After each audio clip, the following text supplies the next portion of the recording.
Are we live? Oh my gosh, we are. Look, it's Sunday, which means that it's time for the Friday edition of American Horror Stream. We made it. Sunday, Sunday, Sunday. What's cooking, Mells? Not much, Acadia. I finally got moved out to Reno, Nevada, so I'm no longer in Dallas. And I was in Dallas on Friday night, and apparently my computer just went along with Ariel and the rest, and Miriam and our SVU, or our Mr. Wong or Dr. Wu, whatever his name is. They all went and burned at the stake. So I had no computer to stream on Friday night with. But I'm out here. I know. I'm out here. I'm hooked up and I'm ready to go. Well, all right then. I guess then we have to talk about the burning questions that were left at the end of episode 7. Or we can figure out why they had like a whole 15 minutes of a movie that didn't really have anything to do with it jammed in the middle of the episode. That's true. I mean, yeah, I think we have a lot to talk about. The thing about this episode, I think it didn't really do a lot to quote unquote move the plot line along. I think it was, and this is, sometimes I use this, or I think this is a bad word, but a filler type episode. I do think some things were revealed in there that are really crucial, or they really are part of the plot as a whole. But as far as the episode itself, it didn't really take us past what we kind of already knew. You know, the witches and the coven, they're trying to hatch the plan to bring down Michael. And they start reaching out to the other channels that they have, Hollywood Witches, which I suppose that was what Madison was part of before she came to Coven. And then back into our Voodoo Queen, sources, which is, of course, no longer Marie Laveau, because she did meet her. You know why? Why? Because she's on that other show, 911. Yes, she is. And she is a wonderful actress, and I love her so much. But we also know that Marie Laveau, she did meet her fate, I guess, so to speak, along with big deal. Yeah, along with Madame LaLaurie. Yeah, but they bring it back to the dead every 2 seconds, so it doesn't matter. I know. But I did think it was cool that Dinah came up as a rising voodoo queen, which is kind of almost, what they do in the Coven world with their Supremes. So I feel that was a really cool correlation to make there between the voodoo witches and the Coven witches. So I thought it was neat that the deal that they also, wait, just to start out.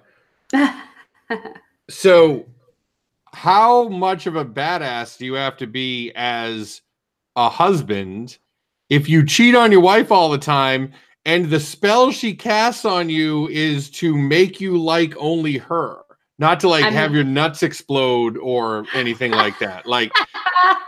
He must be like the best guy ever. Well, I mean, so part of me wants to say it's because of the zip code that they were in, because obviously Dinah left out of Louisiana and she came into Beverly Hills, where she could, get the green. I think one of her really good lines from the show was that it's not about black or white, it's about the green. So she knew that she could come to Beverly Hills and use her voodoo magic, and she could probably really, get some customers, right? Build her customer base. So, and I just think it's hilarious because that wife was probably like, I'm not going to let him go anywhere. I'm just going to make him suffer with me. Apparently, is getting some strange from elsewhere. Yeah, so but that's the part of it that doesn't make any sense. Like if you could cast a spell and literally have whatever you want to have happen, why would you want the guy that kept cheating on you to be around you all the time? Why didn't they just make it make him turn into a pile of money or some shit? Sure. Fucking weird. Probably because I would think that's also probably because that is a huge punishment for him as well. Well, I mean, death Not would if he be, doesn't know. well, yeah, but I think as a woman's perspective, let me put it this way. As a woman's perspective, if I was vindictive and evil enough like that, I would do that in a heartbeat. And then I would just know in the back of my mind the entire time that you know, are just screwed for the rest of your life pretty much. And it's almost like an ultimate, you know, fuck you to you, and he will never know the difference. And I kind of dug it. I liked it. The toenails were weird, but I knew you would love that, Acadia. I was like, man, somebody's writing specifically to Acadia this episode. Someone that hates me. So we have the deal that Cordelia tries to make with Papa Legba, not to be confused with super racist ex-WWE wrestler Papa Shango, Lord, who was also like a voodoo guy. But this voodoo guy is like, okay, well, I can let people in and out of the spirit world. And Cordelia's plan apparently is for him to go, hey, Antichrist, I think you left your phone in here. And then when he goes in, just like shut the door behind him so he can't get out. Even though he totally went into the underworld and got Misty back and left. So the fuck, why would she think that would work? I'm not really sure on that. I mean, I think that's pretty hilarious in itself, because it reminded me of those old Looney Tunes commercials where you would prop the box up with a stick and, you know, like Bugs Bunny would go under there or whatever, and then it'd be like, oh, I've caught you, you know. Like, did she really think that Papa Legba was going to be like, oh, you know, Mike, I need you to come back down here. We got some business to take care of. And it was going to be as easy as that. I mean, it made me question about what Cordelia was thinking, but it also made me have even more respect for Papa Legba, because I loved him from Coven. He was one of my favorite characters, but I also loved it because he was just pretty much like, this isn't going to work, but I tell you what, you can give me everything that I want, and then we'll see if it works. How about that? I mean, you know, like, you got to give it to the man. He's got some mad negotiation skills, but not anything that you're going to get any kind of, you know, result that you want out of it from. So it was a terrible deal. It was like the worst deal in the history of trade deals was their dumb, hey, Papa Legba, could you just paint a tunnel on the side of a mountain and make the Antichrist run into it and knock himself out? Why, yes. It will cost you 100 girl souls. And they're like, nope. I know, right? That's so dumb. And I also loved it how he totally checked her, because he was like, yeah, I want all your girl souls. And she was like, no, take mine. I'm the most powerful. And he was basically like, we all know you're fading, sweetheart, and that ain't gonna work. So I'm gonna need you to stop trying to pull the wool over my eyes on that one. Ridiculous. So then, no deal, because there's no way Cordelia is gonna give up her girls. Right. Understood. But are we also right here? And then I want to jump ahead of you, but are we going to talk about who we got to see again, that I'm sure everybody's heart went pitter patter over? Oh yeah. Swing that out there. Good old Nan. Sweet Nan. Oh, and I loved how he was like, she's my best helper, and she's living the high life out there, right? She is in like the best, you know, situation she could have ever been in if she was, you know, alive and in the Coven. So like, she's the devil's right hand man, and I love it. Or well, not the Papa Legba, but still, you know, the voodoo guy's right hand lady, and I love it. So I'm down.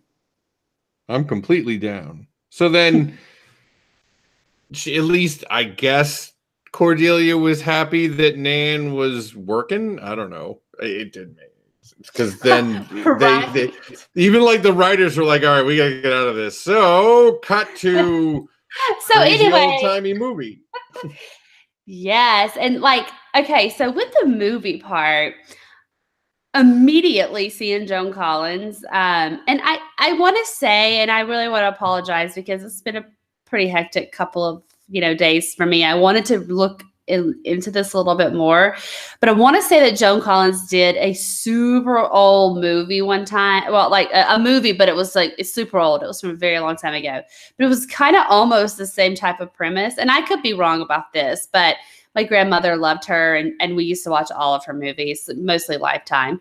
But it was something about murder at Christmas and this and that and that type of thing. But yes, when I was watching it and I thought, well, okay, we know that this is going to be a movie set inside of the TV show this week, but I thought it was excellent because it was like, it was a present, quote unquote, present day. Let's just put it that way, right? So 3 years or a couple of years at this point, probably post-bomb or pre-bomb, pre-bomb, right? Yeah. Yep.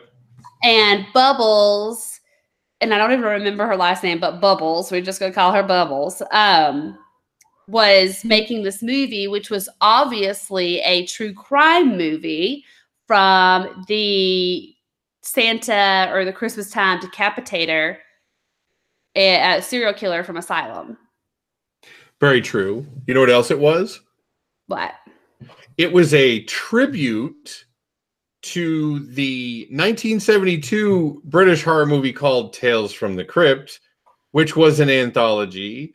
And the Joan Collins segment was called An All Through the House, where Joan Collins kills her husband on Christmas Eve. But here's a radio announcement stating that a homicidal maniac is on the loose. So that's it then. Oh, okay. So that's what I was just spent all that time talking to you about then. So it doubled over. It was a double entendre. I guess. Yeah, they doubled over. Yeah. Like it was an homage, and then it was also like the reference back to the Christmas Killer. So yeah, which I thought was cool. And if it doesn't even turn out to be an Easter egg like that, where they threw that in as kind of an homage to the Asylum character that was in the Asylum with Sister Jude, I still think it's pretty. I still think it's pretty cool because I thought, oh man, yeah. So, but yeah, that's the thing. Tales from the Crypt. I guess that's what I was thinking about there. So. But I enjoyed that. And then, of course, while we're still talking about Bubbles, I super enjoyed her powers and the conversation that she and Myrtle had after they showed up. She and Madison showed up to try to recruit Bubbles back over to help them fight against the Antichrist with the whole, Myrtle vaping, and then Myrtle saying, "Who do you think taught me the best, fellatio?" And you can tell Madison was like, "I'm going to vomit, and maybe I want to go back to retail hell because this is disgusting." Yeah, right. So, but we learned that Bubbles has the power of reading minds, which I think is pretty much the same thing that Nan had from Coven, right? Yeah, I guess so, yeah. And so they bring her along into the dinner, and she reads all of the warlock's minds. They find out that they've come up with this powder in the lab that's going to kill all the women. It kills only women. And that she is such an asset in that I kind of want to get your thoughts on who you think she may be. Post-bomb Bubbles. Doesn't she have to be the grandmother? Well, that's what I'm saying. A lot of the things that I gathered from this episode and watching the previews for the next, and I don't want to jump way too ahead because we have a lot about the episode to talk about, but we're being introduced to these characters. We obviously know about Dinah now, and I kind of got the feeling from the first episodes of the season that she was part of the voodoo queen sort of thing, especially when she was talking to Michael and saying, I'm not here to bother you, and I'm not powerful enough to do anything to you, et cetera, et cetera. Right. But I think it's interesting that who would have been putting these enchantments, but making these characters who they were as they were first introduced to us? Because I did a lot of thinking after watching this episode.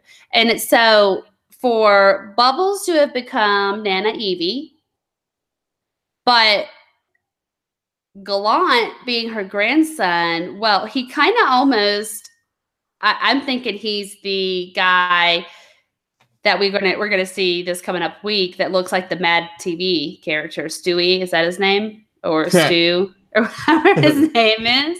Right. But it seems like he's somebody that's playing on Michael's team. So it's gonna be kind of interesting to find out how they decided to come up with who was enchanted and what backstory they had.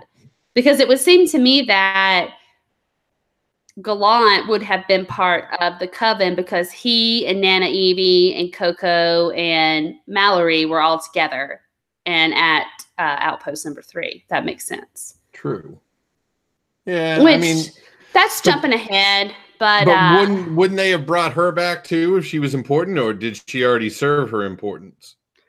Well, I think that's something that maybe we'll get later on, because I don't know. Well, you'll probably remember this once I, remember, because I took a couple of minutes and I looked back on some of like Nana Evie's parts in the beginnings and their relation with Michael. And when Gallant was feeling very bad about killing his Nana, Michael did make the comment. He was like, "You didn't kill her. Like, that was just a figment of your imagination." So I don't know if you recall. Oh yeah, that, but he said, but she was still dead. But he was saying that he didn't kill her. Right. So I'm just wondering, like, what was all of that? I mean, I think we're obviously going to get it, but I don't necessarily think that anymore. Like, just because, I mean, how, red-assed I am about, what they did with Castle Rock, and American Horror Story it has a way worse reputation for just leaving shit dangling around. This is true. And as of like 2 weeks ago, they were still shooting like South Park practically. Oh yeah, well, yeah, we'll just finish cutting it, an hour before it goes on the air. I don't think they have a fucking clue how they're going to end it, because if there's literally 3 episodes left, what? Because they're still telling us shit that for the most part we already know. Yeah, but do you think that the fact that they're still shooting and we're still seeing this, do you think that lends any credit to this obviously being a 2-part season? They have to have. You don't think so? So, if I believe in you will receive good television, yeah, right. If I believe in good television, then yes. If I believe in American Horror Story's track record, no, they're just going to jam a bunch of shit right into the end and then go, oh, look, we changed time. And essentially, I think what they're going to do is ruin Avengers 4, because they're just going to do exactly what Avengers 4 is going to do and be like, oh, traveled through time, herp derp. Oh. All right. I didn't know if I was even going to be allowed to go on my Avengers tangent, because and for anyone out there who doesn't know, Acadia knows, because he and I have had many talks about this, but I am a huge Marvel fan. I think that Marvel comics are way better than DC, but fight me. That's a different day. But yes, once I started realizing that it was probably going in a time reversal direction with the show, I really was like, seriously? Because that's one of the most anticipated things I'm looking forward to, obviously, about Avengers 4 is how they're going to go back and what events are going to have to change and transpire for them to defeat Thanos. Now, this isn't Marvel Hour. We should probably maybe come up with something like that, because I could talk your ears off about that. I We think can talk our ears off about the back of a sugar packet. but isn't that my charm, or is that not? Is that my demise, Oh, or is that my sure. charm? Yes. But what you're describing with the Marvel thing, and I got it, like, there's no Marvel versus DC, because in my world, the number of people that only have enough money to go see one set of fucking superhero movies Oh doesn't my fucking exist. God. Everybody goes to see all of them. Unless they're like shitty and you don't care about the character, nobody is going to go, oh, yeah, no, I don't want to see Batman. I don't like Batman. And no one's going to see, oh, no, I don't want to see Robert Downey Jr. as Iron Man because I don't like that. Like, anybody that is that much of a homer for whichever company can suck it.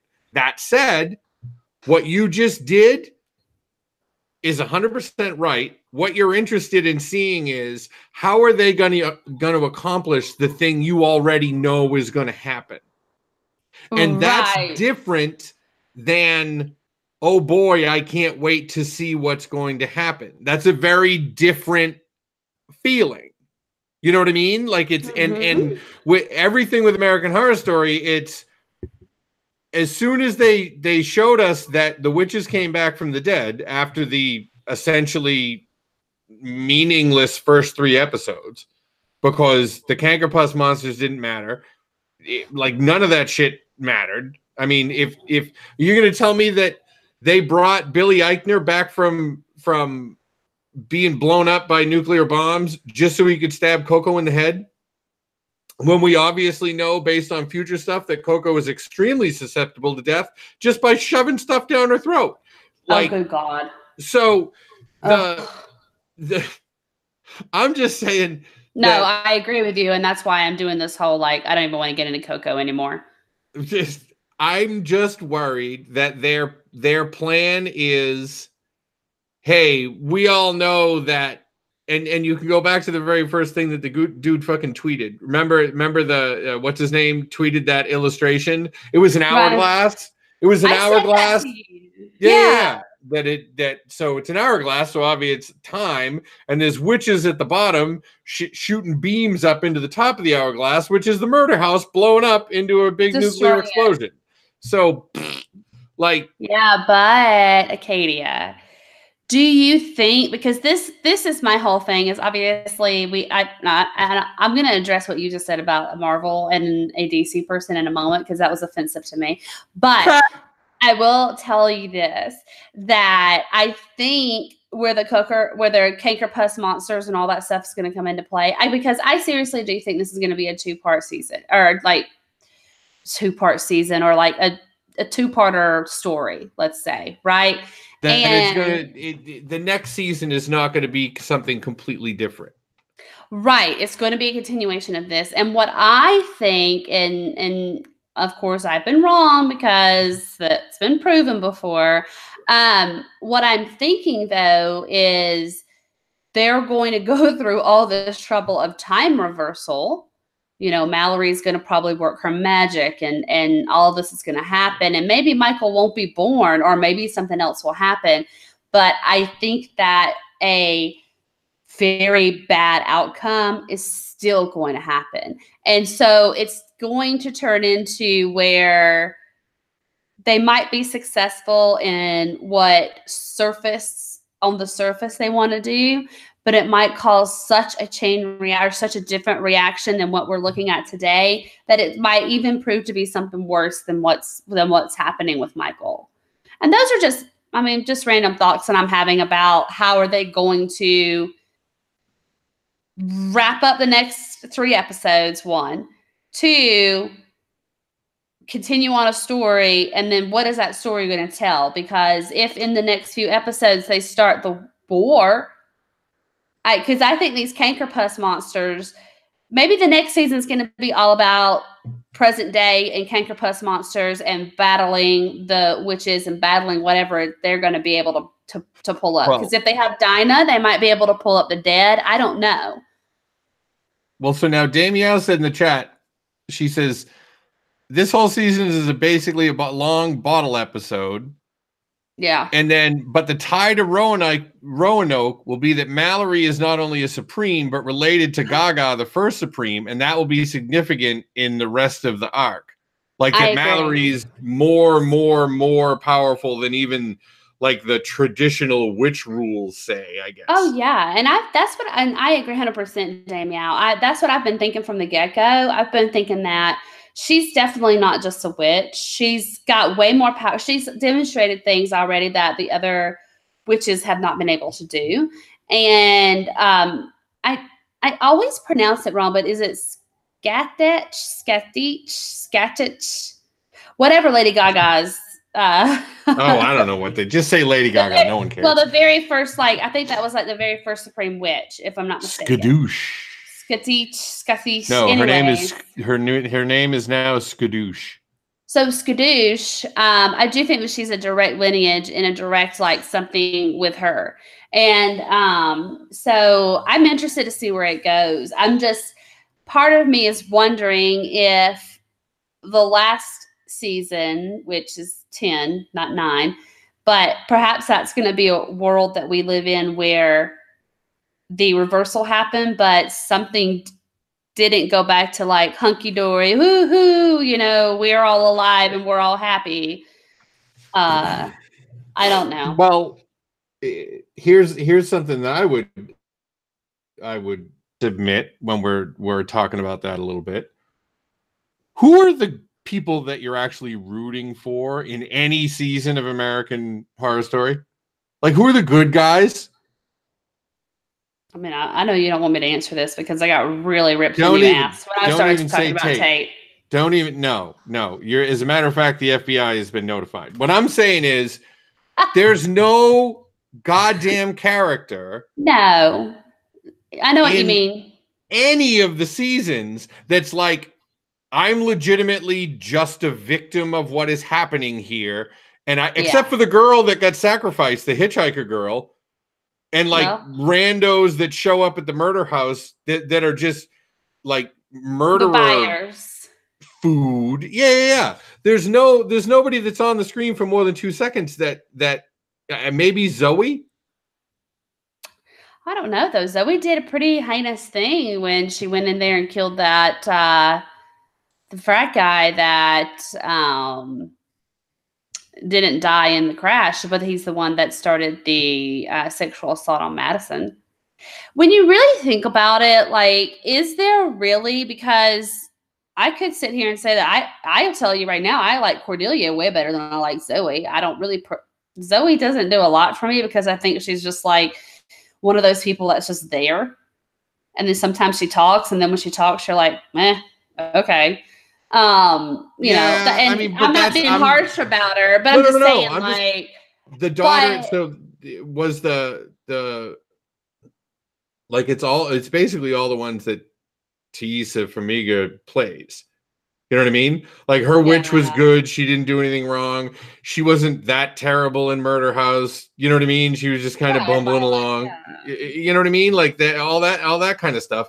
But other than that, and some of the freaks in Freak Show were nice, but really everyone's an asshole. Like, who do you root for? Like, there's no, and that's the piece of it where how do you come to the end of an arc where you're like, the least bad guy wins? Well, that's the thing, is that honestly, there have probably been maybe 2 or 3 that I can think of off the top of my head, honestly, that you've rooted for that's had all, in my eyes, redeemable qualities about themselves. I think Missy Day is one of them. I mean, I don't think she's ever done anything where you would be like, oh, that bitch, or you would be like, oh gosh, I'm no longer on her team. I feel the same way about Nan. You can't really be mad at Nan. But what I'm saying is, any of the really main characters that they do a lot of development on and they keep, and then they sometimes bring them up in other seasons, like Queenie and Hotel, or whatever.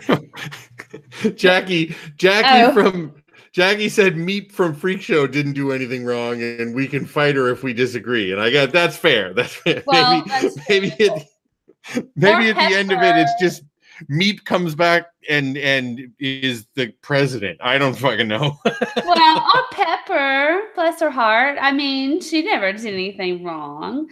But that's true too. You know, but that's what I'm saying, though. To me, those are fringe characters. And I mean that in a way, like when you really look at the characters that they're trying to develop and they're trying to be the focus of the story and the ones that pull the plot line ahead and this and that. The only person that I can really honestly think of, and I don't even think I would call myself an apologist on this, but I think that she's always had the best intentions in her heart, would be Cordelia. I mean, you know, I don't think Cordelia's bad. No, you know that's what I what mean? Yeah, no, and that's true. So she would probably be honestly the only person out of any of the characters that we've ever seen on the show where I would be like, you know, she's done some questionable things, no doubt, and she's done some things where you were like, oh man, Cordelia, I can't believe you did that. But it's all been things that she's been justified in, and it's been direct responses or results of something that she feels needs to be righted, I guess I should say. But sometimes you have to right something with a wrong. And yeah, I mean, she's not evil. I mean, well, so then I guess, you know, going back to the story, since this was the longest tangent and it was my fault, so whatever. So we switch from the voodoo stuff to the bubble stuff, and then we learn in a weird scene that, you know, Bubbles can read minds, and her and Francis Conroy are all friends, and they have something to do with blowjobs. I don't know. I didn't understand it. I kept thinking about it, but I didn't understand it. And so then for some reason, and this is the part that out of everything that's just straight up dumb in TV shows, let's just decide that the warlocks, whom we know understand that the witches hate them, like straight up fucking hate them, and that the warlocks who have specifically said, we want to overthrow you and have a male supreme, but by all means, yes, come into our underground Hogwarts and cook us a big dinner. Like, what? Why would they at least not get Domino's? Like, none of that made any sense to me whatsoever, except that it did make me very happy to find out that the guy's name was Baldwin Pennypacker. Oh my God. Yeah, Baldwin Pennypacker. Oh wow. Yeah. That made me chuckle, and it made me happy too. Well, and I guess like the whole thing about that is, was it just putting on appearances for both sides? And the thing that I don't understand is how the warlocks would not think, especially with Myrtle, because if you want to think whatever about, I don't even know, to be honest with you, I can't remember if they even knew who Bubbles was to begin with. I don't think they did. But you should know that Myrtle is smart, and she's going to find a way. I know she's smart. Yeah, and that's why I think you're probably super excited about when she was talking about the fellatio techniques while vaping. But I think that it's weird to me that they would be like, oh, come in and let's host you and let's try to act like things are still status quo. Why wouldn't they think in their minds, she's probably onto us about something and we need to have our guard up about it? You know, like, it just doesn't make any sense to me. Yeah, but I guess. And then the chat says, you know, maybe they're so misogynistic that they just assume women will cook for them. Maybe they're men and shitty cooks, so they just want to eat something good for once. I don't know. But it doesn't go right for them. I'm not going to get into my whole, because that'll be a side of me that y'all would be like, oh, Mel. I'm not going to get into my feminist side, but no, I think that whole school of warlocks. No, I think that whole school of warlocks are just a bunch of like misogynistic pigs. They think that women. No, they think that women are not fit to be supremes. They want to get them out of, any kind of power. And then I do think the most degrading thing probably for someone as powerful as Myrtle would be for them to say, come over and cook me some dinner. I mean, yes. Like she can't do, like that's all that you're really good for, I guess is what they're probably thinking in their heads, maybe. But meanwhile, yes, in the White Palace, the witches are hanging around while Coco goes, hey, guess what I can do? And I don't know how you would practice something like that, but she finds out that she is my fitness pal because she can tell you exactly how many calories are in a thing just by looking at it. So that's fun. Well, gosh. I mean, and she's even self-deprecating about her powers. She's like, well, this is fucking dumb. Like, what good is it? Blah, blah, blah, everything like that. And, what's her name? Zoe was like, oh, no, your powers are developing. It's a good thing, blah, blah, blah. Then, what are you developing into a walking fucking menu for a restaurant? Well, I mean, if she can identify danger and then she can identify the properties of something, then you're right. I mean, she's a double poison detector at that point. You know what I mean? Like, so I that's a very specialized power, but so is reading minds or being able to cut your own face and have the other person's face get cut. Let's face it, witches that fly around on brooms and turn people into frogs are kind of tougher than these witches in just regular day-to-day powers. So Coco goes, oh, wow, I really, really love snowballs. And I guess that there was only 80 calories in it because Queenie had taken a bite out of it. And then she just shoves the rest of it into her gob and immediately chokes. And to prove, and that's why it says behind me, basic first fucking aid, somebody give her the Heimlich. These super powerful witches just go, oh no, she's dead. What do we do? Not just that, they started screaming, do a spell, do a spell. And I was like, do the fucking, do the Heimlich, punch her in the stomach. When somebody's choking, do what you're supposed to do. It's like, I mean, that was a little comical to me. I'm sorry. Anything that Coco is in is comical to me. And I understand I agree with you 100%. And I understand that her powers, they need to be developed correctly. They need to be developed in the proper way so she can actually use them for something other than don't eat that donut. It's got 6,000 calories in it. Because, and maybe they need some comic relief. But to me, I am just, I haven't been a Coco fan from the get-go. I tried to be like, I don't know, did she kind of redeem herself a little bit when I found out, what her backstory was and how she thinks that it's really stupid what her powers are also. Yeah. But now I'm back to just not liking her. So whatever. Well, I mean, she's the closest thing to a victim that we have in here because she's like, well, yeah, I was rich. And so they had to make her seem annoying in the beginning by leaving her boyfriend and everything like that, and it just make her a wicked bitch. But underneath it all, it was just my powers suck and whatever. So then since she's dead, Mallory says, okay, I'm going to chop open your neck, reach inside, pull out the goddamn snowball, then zip you all back up so that you can breathe again, and I will have saved your life.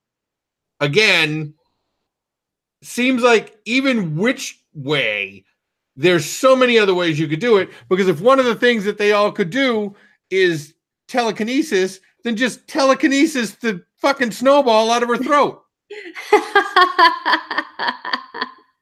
You know what I mean? I agree. I agree. 100%. Chat says Coco's going to be able to do something like be able to identify and change things at like the cellular or atomic level or something like that. Which would be amazing. And honestly, I am going to say that she's just annoying to me right now, and I just cannot get into her. But if she does, develop herself into something like that, and she just becomes this total badass, witch, I will give a round of applause for her because that's the most redeeming story arc. Because right now it's like, honey, you are just empty, and I just can't deal with it anymore. Because we do know that Michael decided that his best idea to kill people when he's the fucking Antichrist and you could apparently just blow all their fucking heads up. Why not give them poison apples instead? So maybe at the end of it, Coco's going to be like, well, fuck that. I just turned your poison apples into not poison raisins. So suck on that, right, Antichrist. Yeah. You know what I mean? So let me give you the healthy version of this. Exactly. So then, yeah, because it's also a little subtle. You know, she didn't choke on a piece of fucking nectarine. It was a snowball. So it was the shit that was bad for you. So then now that she's alive again, haha, they decide, all right, well, now it's time to get our revenge because we trapped all the guy witches that we didn't like, the warlocks, and fucked them all up. And then, oh, wait a minute. No, wait. Don't. You need Stop to pump in the your chat. break. Wait. Pump brakes. It's a chat break. Okay. Coco could theoretically prevent the conception of Michael if Mallory turns back time far enough. Like maybe, well, then again, so could Mallory because she could just, like, I don't know, reach her hand inside Connie Britton and pull out her uterus or some shit like that. You know what I mean? She's not going to do that, but well, I'm just saying. Anyway, if anything, she could prevent them from ever moving into the house. Well, yeah, there's a bunch of ways to do it. But no, I mean, that's true. Or in a way that would enrage everybody, turn it all the way back so that Tate's good and he doesn't die in the house. Yeah, wrong. That's never going to happen. By the way, the whole Tate in season 1 said Helter Skelter, and he's the cult leader in Cult, and his name is fucking Tate, like Sharon Tate. So basically, he's Charles Manson, and that's fucking terrible. Did you hear me? I just talked about Charles Manson last week. Yeah. Oh, I know. So, so then they kept the witches catch Kathy Bates at the supermarket in a double, and Coco bravely lets herself get shot in order to catch her. But hold on, what? I think first we need to talk about. Because before all this happens, the reason they start catching them and doing all this is because they found out what they did. And what they did. Because Bubbles. I want to be the one to reveal this, please. Oh, okay. Because I do think that I was the one that one point under Mel column called it last week that when Bubbles was reading their minds, she found out that they killed John Henry.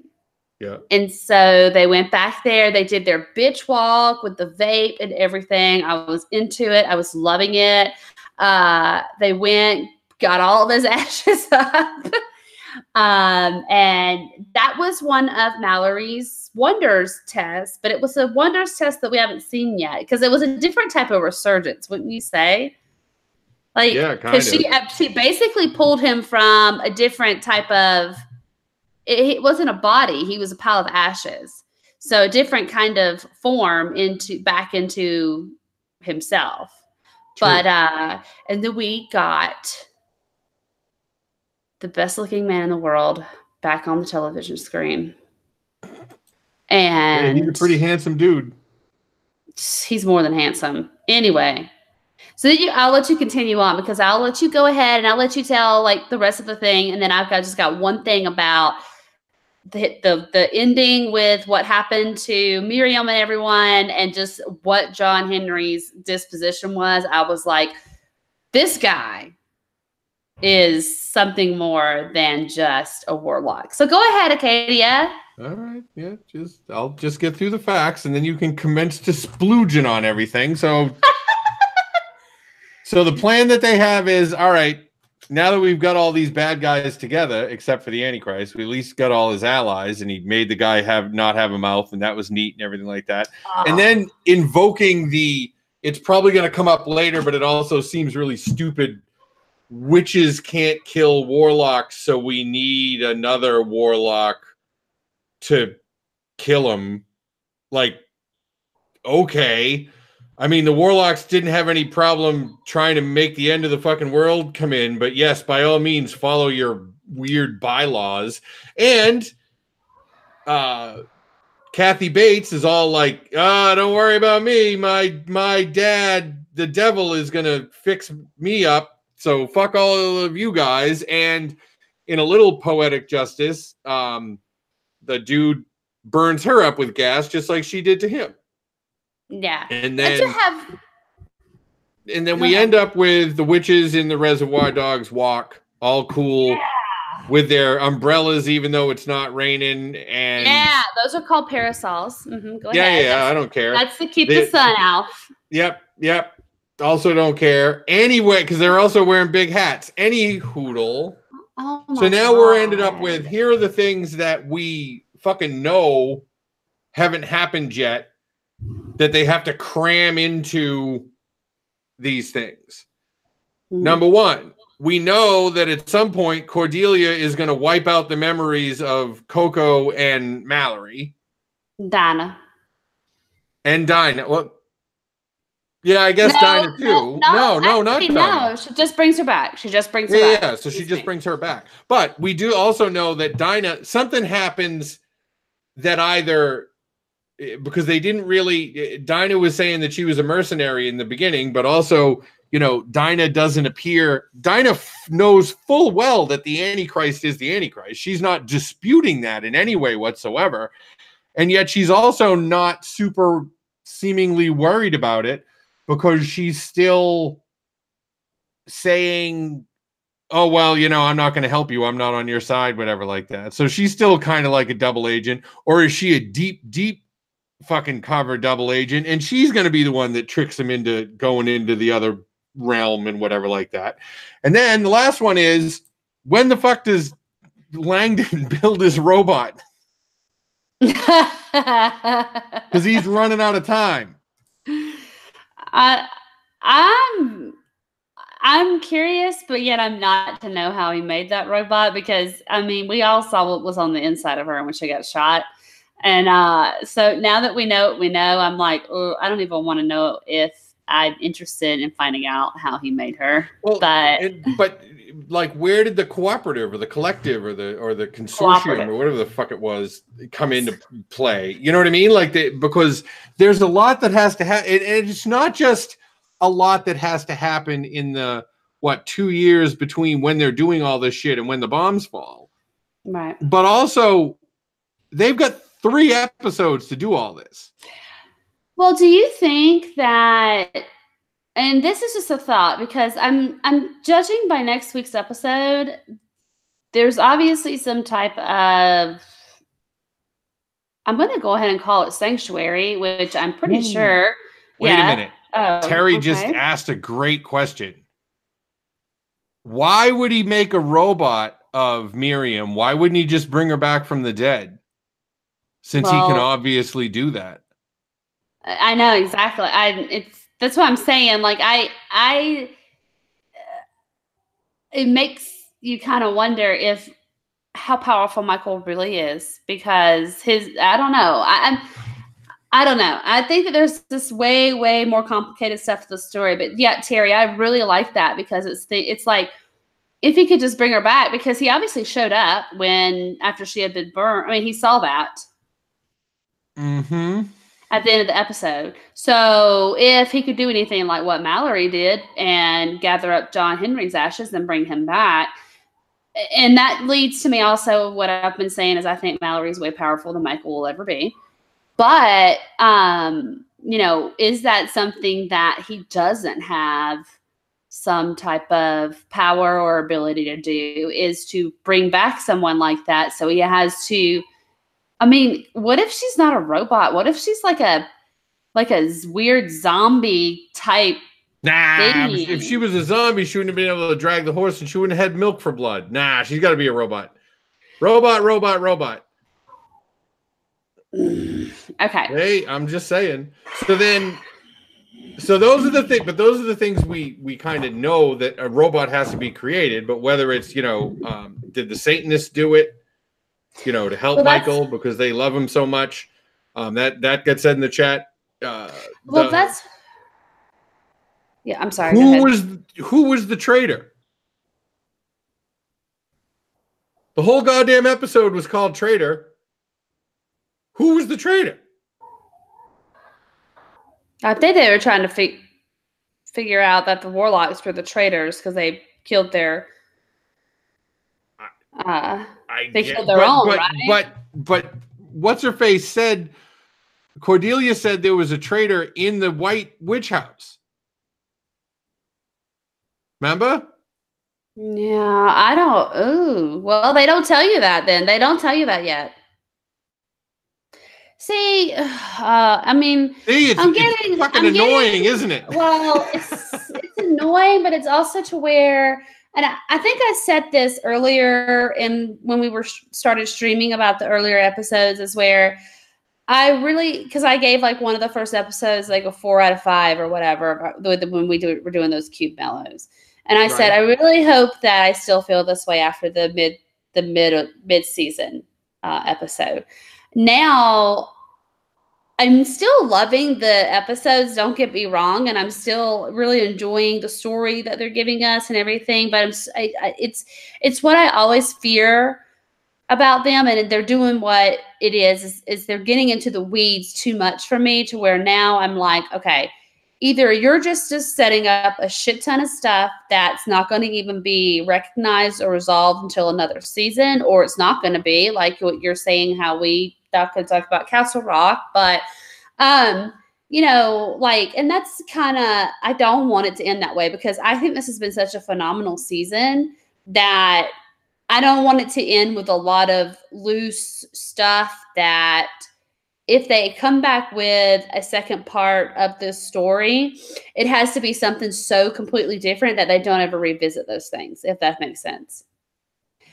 But I don't know. And, Miriam, she's a robot, but I'm just saying, like, by using the term robot, I don't know if he's using that term robot in the same sense that we know robots to be. Like, the chat said maybe he couldn't dare to have her actually die again, and that's why he made a robot instead of bringing her back. But that would mean that he's not a fucking terrible Antichrist monster. But he's not. Okay. Oh my God, no, we're not doing this again. No, he's the fucking Antichrist. No, he's not a misunderstood soul or anything like that. He's a fucking jizzball of demon that his goal is to kill everything. So no. I hope that all of you see how I get treated by Acadia when I have any kind of... It's only when you start trying to ship yourself with the Antichrist. I'm not trying to ship myself with the Antichrist. What I'm trying to say is, we all know from the episode with Murder House that he struggled with the being good when he couldn't. Now, I'm not saying that he didn't completely go to the dark side when Miriam and LeVay and that whole thing showed up and they did all of that and he found out who he really was. And then here we go with the rest of the story, right? But what I'm saying is that there is something inside of him that no matter how hard he tries to be what he really is, to be this Antichrist, he has this soft spot to him. What somebody's roasting me in the chat about something again now, I'm sure. We love you, honey, but we know that you would drink the Kool-Aid without even adding sugar. You just love the bad guy. He's evil. So I'll use a comparison, like Darth Vader. So it turned out that all the fucking Star Wars movies were actually it was the story of Darth Vader. Like, who knew when you started watching it that the villain, it would actually be an entire redemption arc of Darth Vader?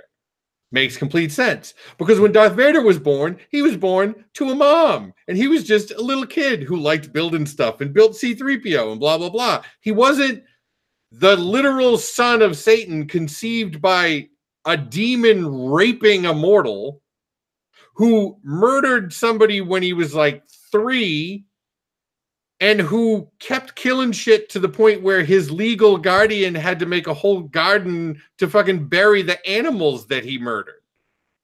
So I'm not disagreeing with that. I'm not disagreeing that he has a bad side to him. I'm not trying to, and it's okay, you can laugh all you want. I'm not trying to say that he is this perfect soul that is misunderstood. I don't believe that about him. I believe that he is inherently evil. He cannot help that part of him. That's who he is, and it's bad. Like, I don't doubt that, or I'm not trying to dispute that at all. But we saw that there were parts of him that were confusing for him because he was trying to be good. Sure, and that part of him exists. It's just this very small slither of his complete makeup. But what I'm saying is, it wouldn't be crazy to me if he thought to himself, because he obviously, it broke his heart when he saw Miriam at the stake, burned dead. That shows to me that he's got a part of him. It's a small part. I'm not saying that it's it's not a redeeming quality and it excuses anything about him.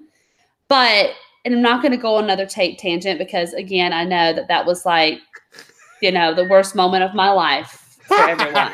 But what I'm saying is, sometimes we do have to step back and be like, the character development is really pretty amazing, and it's way more dimensional. It's not just one dimensional. It's not just Michael's the Antichrist. He's super evil. He's a bad person. That's the end of it.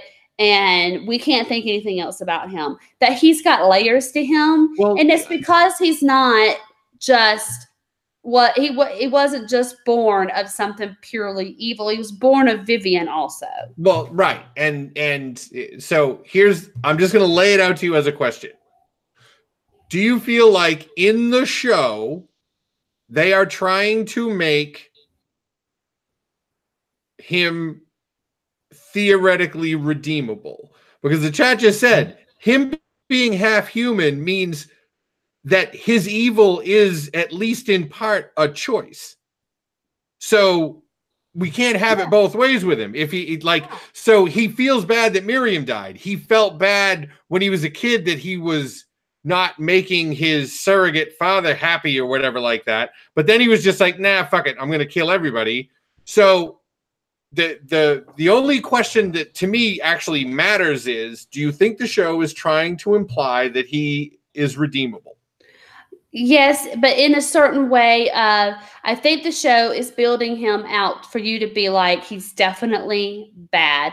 And no matter what happens, and no matter what good parts of him he may show from time to time, he can't exist. And he cannot be in this world. And he's never going to be good for this world. He's always going to have that bad part of him. That's always going to be the alpha part of his body, right? But that doesn't mean that there is not smaller parts of him. And I think they slip them in every now and again in the show.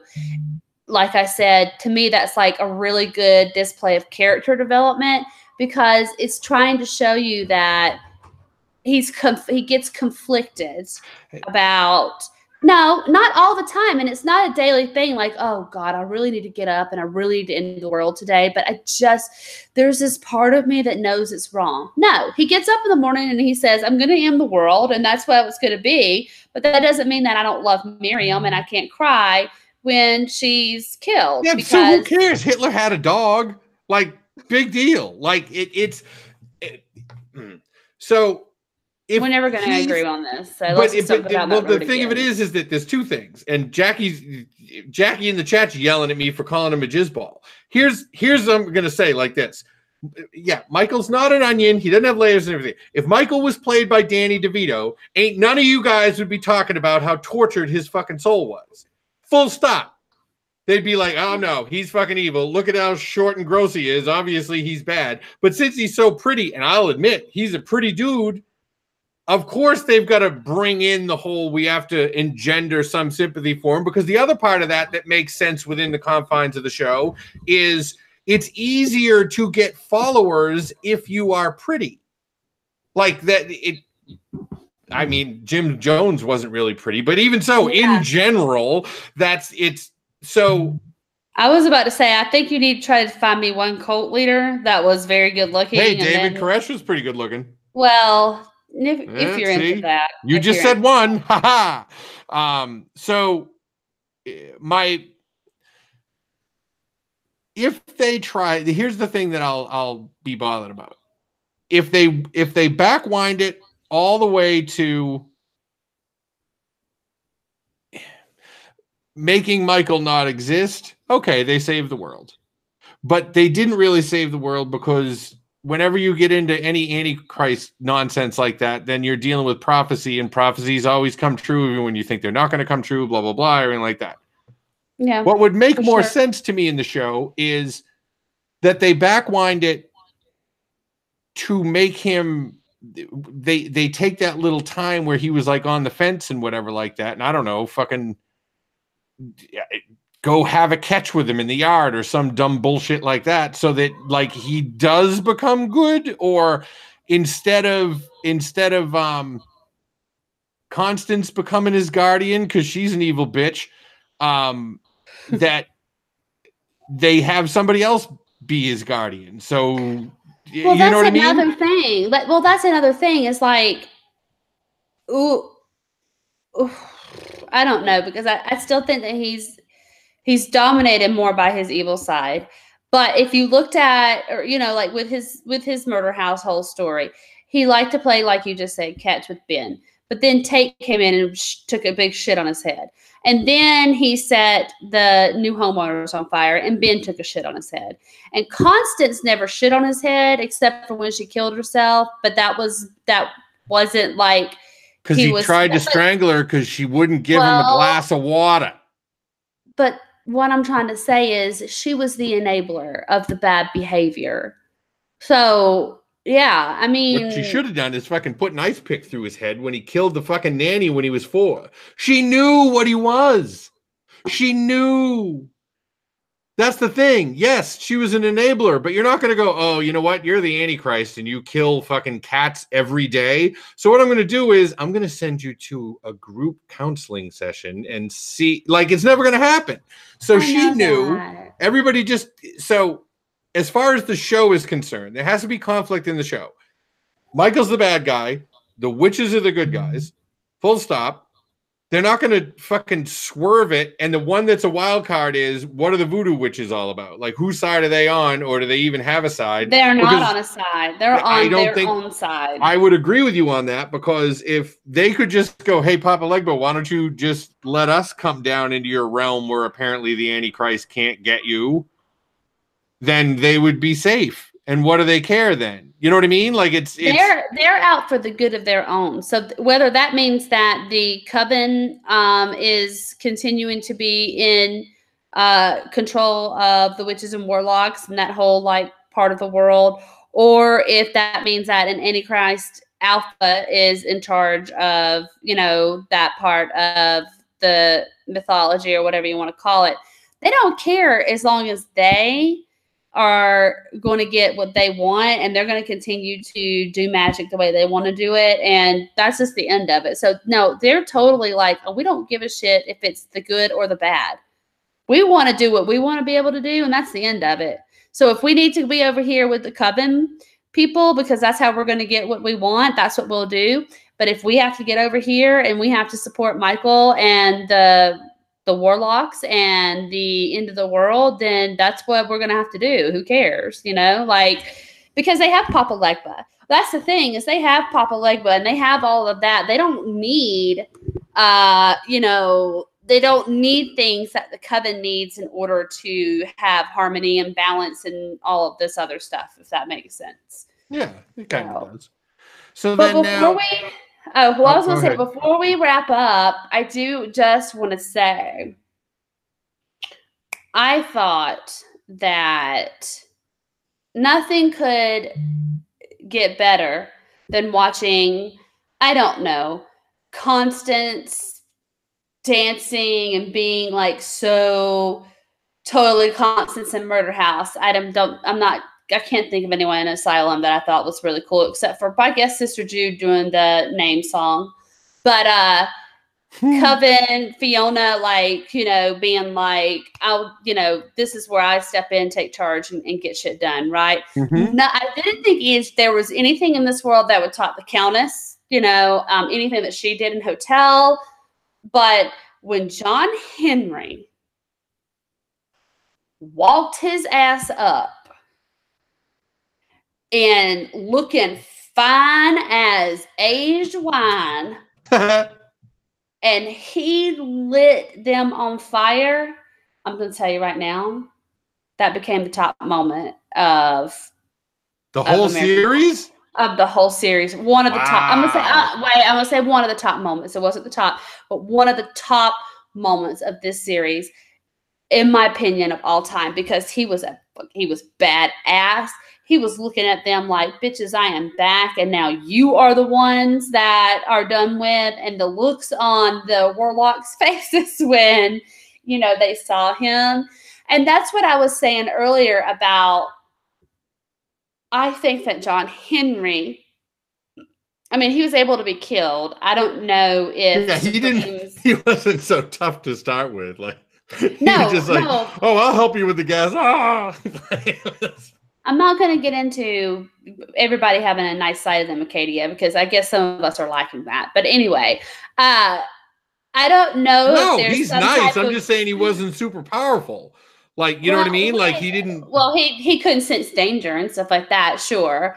But yeah. I don't know when it comes down to when they fight, or when this big fight's going to happen, or whatever it is that's going to happen, if John Henry isn't going to turn out to be the alpha, or he's going to turn out to be something to where he can coincide or like coexist in harmony with Cordelia as the Supreme. Because I think he started off being a little smart ass like guy, just like the rest of them, where they were like, oh God, we're so tired of the women being into it. But then when he saw Michael and how easily it was for everyone to be under the influence of someone not good, like the Antichrist becoming in the alpha, that was like, oh my gosh, stars in everybody's eyes. Perhaps that changed him a bit to where he thought, if he does turn out to be what they consider the alpha, I think that he could probably coexist very well with the Coven and with Cordelia, and with the Supreme myself. I got no beef with him. I also want to let you know that it is proper Southern, which is where Robachaw's Academy is at in Louisiana. That on very hot days, if you do not want to be bothered by the sunlight, you will put on a hat and you will put on a parasol. I'm just giving you some Southern background from when I grew up. Well, that's number one. Number two, I'm going to really quickly. I watched DC and I watched Marvel. And I love Tim Burton's Batman movies. I love Christopher Nolan's Batman movies. I do not like Ben Affleck as Batman. I did not like Justice League. You don't like Snyder. Superman. There are plenty of people that agree that way. Right. Superman is fine. I like Wonder Woman to an extent. I love Jason Momoa. To an extent? I like Jason Momoa. He's hot AF. However, I did not dig the Aquaman reinterpretation or the Aquaman vision. So, Acadia, I watch all of the DC stuff along with the Marvel. I just am one of the smarter people that can tell you that Marvel is way better. Okay, so ending thoughts on really? the episode. Do you want to start? Okay, let's talk about Thor fucking 2. Let's talk about Thor 2. Nope, this is American Horror Story. You and I will. Exactly. So you know what? You and I, hold on. This is it. Y'all are all listening to this right now. Acadia and I are going to gear up in our favorite superhero ensemble, and we are going to fight it out over what's what when it comes to the comic world. The subtitle to that special show will be Mel's Cries for an Hour. So I don't think we're actually going to do that show. But now I have legit AHS questions. I want to pick your brain. And I also want you pointing out that was one of your favorite all-time scenes right after. Oh, yeah. And they said we should do that fight for the Patreon. Haha. So here's what I think you should do, like right after this episode. You should make a post and we should do a poll or let people put in the comments what they think their all-time favorite scenes throughout American Horror Story, the whole things were. Because that would be actually kind of cool. I had never really thought of it that way, like moments or whatever. Yeah. Yeah. Now, how did Myrtle come back from the dead? Because honestly, I wasn't paying attention. Cordelia did a spell with, I believe, Dinah, I want to say, where she brought her back. Because I want to say something was weird was going on where Cordelia was crying blood or something. Or did I? She wanted her back, and Myrtle was pissed that she brought her back and everything like that. But that's how she got Myrtle back, because she knew that she was not going to be able to do anything with the news of whatever, because when it went to showing Dinah and all of this and that, that's when I believe that's when she brought Myrtle back. Right. So then now here's the stuff that I'm trying to figure out. Mm-hmm. And it's just something to think about, and we can talk about it in the post afterwards, whatever like that. But so we've established now we don't know who the fucking traitor is. Myrtle might think that Cordelia is the traitor for like bringing her back. Maybe Cordelia is the traitor because maybe she did do a deal with Papa Legba and we don't know about it. Maybe she did sacrifice some of them. There's a million things that it could be. Oh my God, what if she sacrificed Bubbles and that's why Nana Evie didn't come back? That's very possible. That's super possible. That's a great idea. and double because she didn't even bring her back. That's what I'm saying. Papa Legba wanted her because she was so good at blowjobs. So this is all coming together. So now think about this. Yes. If that's not the traitor, if there is a traitor, then all of a sudden Coco becomes way fucking more important because Coco is the one that can sense danger. If something's dangerous, she knows it. Mm-hmm. And they went out of her way to say that was what her power actually was. It wasn't just the nut allergy thing. So she'd be able to pick the traitor out. And Myrtle, who she brought back, one of Myrtle's powers is she knows when someone's lying. Yeah. So if they're worried about all this crisscross, double cross, fucking who's on whose side nonsense, you would think that Bubbles just being able to read everybody's mind would solve that pretty fucking quick. But obviously Bubbles got taken off the board. So maybe it's the combo. It's Coco being able to do whatever she does in combination with someone else. Yeah. It's got to be a double. The other thing, and this is another thing that's I don't think, and you can tell me if I'm wrong, and then we really should wrap up because we're over, but it's we're awesome. We're keeping it on schedule today. Staying tight, folks. So has Cordelia actually been there for anything except the blueberry, the butterfly thing with the flowers? Like she never did. Cordelia didn't see the deer come back to life. Mm-mm. And Cordelia didn't see what happened to Coco. Mm-mm. Right? Nope. But Myrtle's been there for everything. So maybe Myrtle's the fucking traitor. Maybe Myrtle is saying that or doing something to make Mallory seem like she's all that, but she really isn't. Well, she could be doing a full Fiona, how Fiona did with Madison, and then she did it with Queenie. Because that's how she got the council to get Myrtle burned in the first place, is because Queenie stuck her hand in that acid. Yep. But she could be a traitor, and she could be learning all these things and seeing all these things and really talking Mallory up to be more than she is. I hope that's not the case, because I really love Mallory, and I'm glad that Billie Lourd has gotten an opportunity to have a good. I mean, she played Winter last season. Yeah, I didn't and really care for her. She was on Scream Queens too. I knew, but I mean, in the AHS universe. Itself, like, I really want her to have a character where it maybe does something super redeemable. But you're right. This is also me having a lot of butterflies around my head and wanting all of this and that, when that's probably not the reality of it.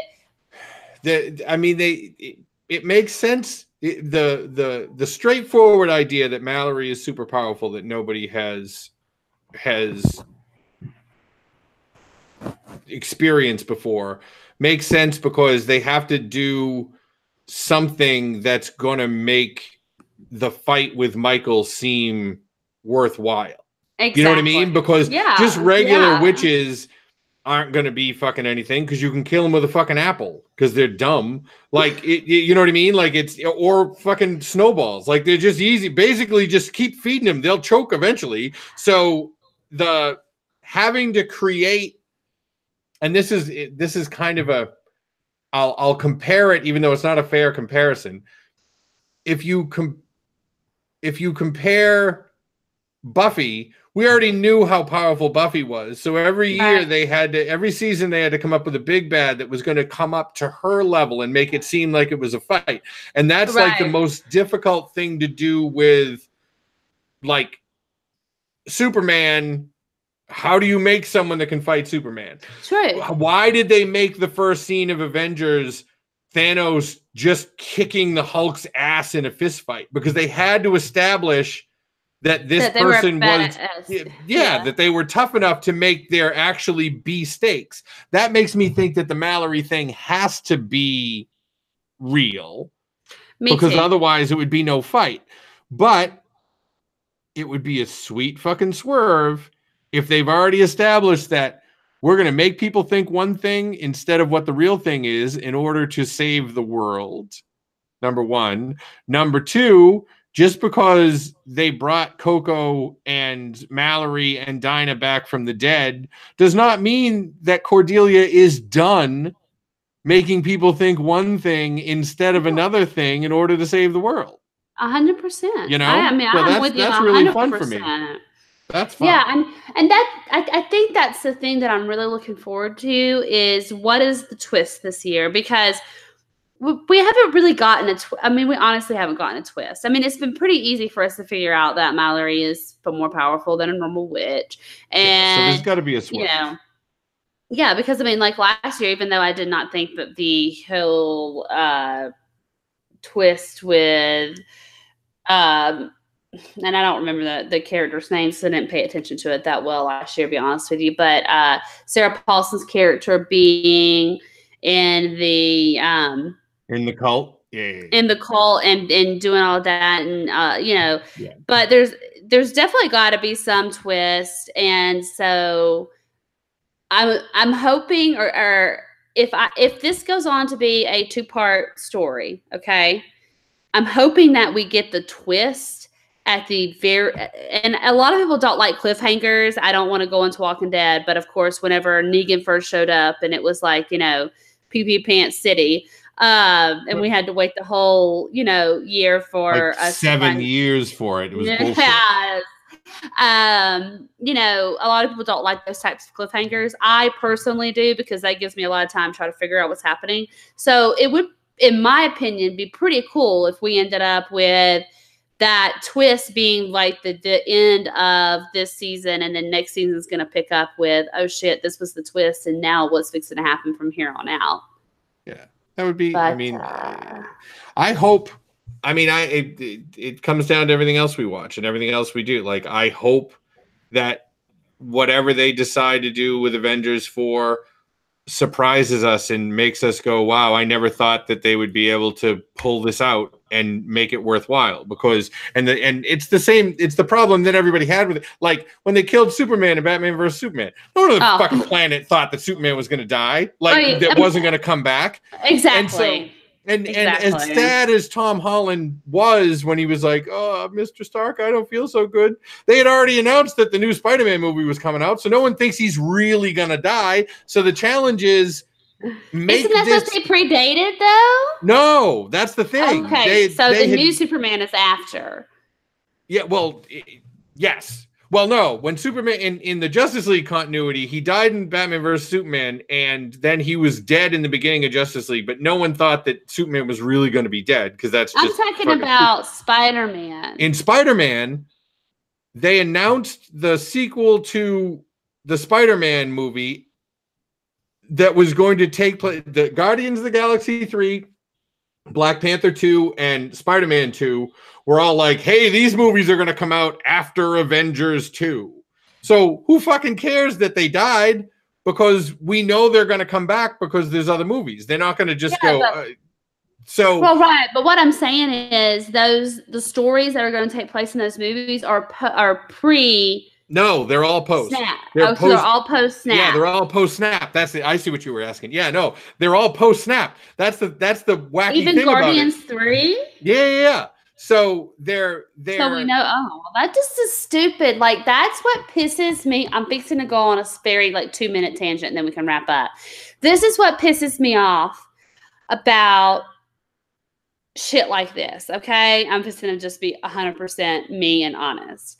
If you want Avengers 4 to be successful, and you want us to, because at the end of Infinity War, when the snap happened and pretty much all of our heroes except for the original 4 are left, you're like, we know that the moneymakers, which are our newer superheroes, not our original 4, because they've had their glory days. And their contracts are up, which they made a big deal. They made a huge deal about letting us know that. So we all know that they're not going to make it through the 4. Like, why are you releasing so many, and I wouldn't even call it spoilers. It's just stupid shit that you're releasing that fans that are really into it are going to be like, what's going to be the point? That's why I said pretty much for Avengers 4, they've kind of ruined it for me because I already know what's going to well, I don't know what's going to happen per se, as in I've got inside scoop. What I'm saying is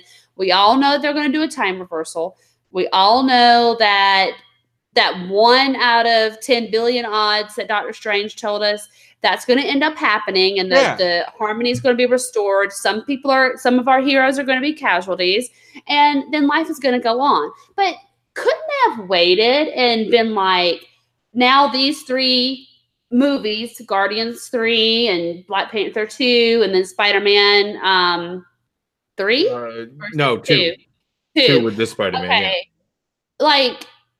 Wait to say anything about them coming out, or at least wait to release that it's going to be topics that are, or it's going to be a story that's post snap, because that gives nothing for us as fans to be like, who's going to be able to be saved and come back, right? It makes it so there's no stakes, and that's where I'm going with American Horror Story. I feel the same way about the last 3 episodes of American Horror Story that I do about Avengers 2.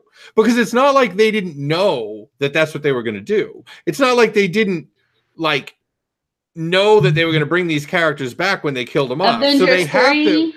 have to for Avengers for Avengers Infinity 3. War.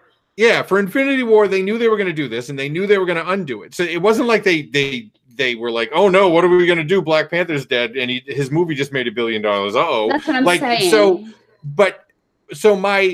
The reason I want to see it so badly is I want to see how they do it, and if they do it in a way that doesn't suck. And that's how I feel about the last 3 episodes of this season.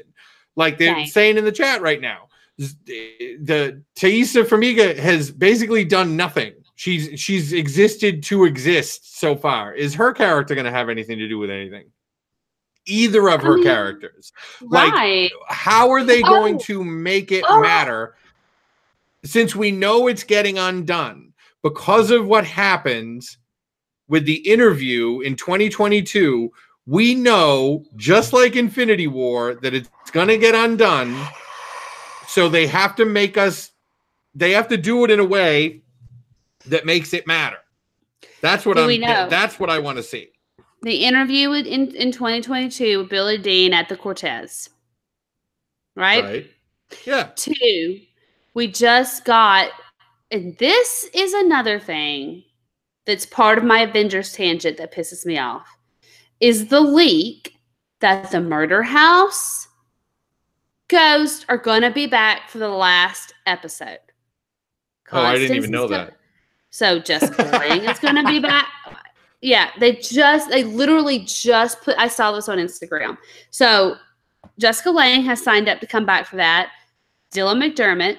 So we've got Ben, we've got Constance, and I want to say that Connie Britton also. So we've got these 3 that are really the 3 big parts, because we don't need Tate, he just is in denial and doesn't think that, the house was using him as a vessel. But we've got these 3 very important parts of Michael's life, Constance, Ben, and Vivian, that it has been leaked that they're coming back. And it made me so mad when I saw that leak, because I was like, are you shitting me? Because we already knew the direction it was going in, but I mean, can you leave nothing a surprise? The Walking Dead does the same thing, and it just makes me so mad, because I'm like, can you not leave anything a surprise? I understand with The Walking Dead that they had to tell everybody that Rick was only going to make it 6 episodes because they want people to come back and start watching it. Yeah. But I could have done without that, because now I want to be surprised when he dies. Yeah. That's a whole different story. That's a whole different show, but so I don't know if you're going to like it. I don't know if I like this or I don't like this or how I feel about it, but it makes a fuck of a lot of sense. Okay. From the chat, Damiel said, here's my take. The showrunners have wanted to do this particular crossover for years. They had originally planned on 9 seasons. They got picked up for 10. So this is just a fan service throwaway. Like, they're doing this because they wanted us to be able to like high five all the old characters and everything like that. You know what? You know what I mean? It would, and it's right. Like, it would piss me off if that turns out to be what it is. But I don't for one second doubt that might be a sliver of. It's very possible. True. Yeah. I don't doubt it at all, because Damiel is exactly right. Like, all of the fan favorite that we've gotten in here, which has been Cortez, it's been Murder House, it's been Coven, and then fact we get that this Madison said, bet you thought you'd seen the last of me, like everything. All of the little corny cliche stuff, yeah, I get 100%. So if this, and that's fine. If they want to play their cards like that and they want to be like, this is a throwaway season, we just thought y'all might enjoy us taking the Antichrist story from the Murder House and, developing into something that is what happened. But the Billy Dean Howard interview that's already happened in Cortez has already told us that that was a hellmouth, number one, and that some bad shit went down there, which if you were watching it then, you would be like, oh yeah, that was definitely a hellmouth, because it was a murder house, and yeah, bad shit went down there. Well, now that you're watching this, it says doesn't take a lot of thought, but it's thought that you don't want to have, in my opinion, but it doesn't take a lot of thought for you to be like, I know exactly where they're probably going with this. Yep. And it kind of pisses me off. So anyways, I'm still holding out that I'm hoping that they had a way to go hand in hand with having fan service for everyone, and also making a really cool ass story that can be its own thing, but right now all I'm seeing is just a bunch of reworked characters with slightly different material, and You know, Like I don't want to be losing steam on my favorite show, like one of my favorite shows. don't, because but I'm saying, but they're making it hard for you not to start feeling that way. Root for them to pull it out. That's what I'm doing with all these things, and now it's an hour and a half now, so we have to stop. But I'm going to leave you with this. Yes. The discussion that we just had for a half hour.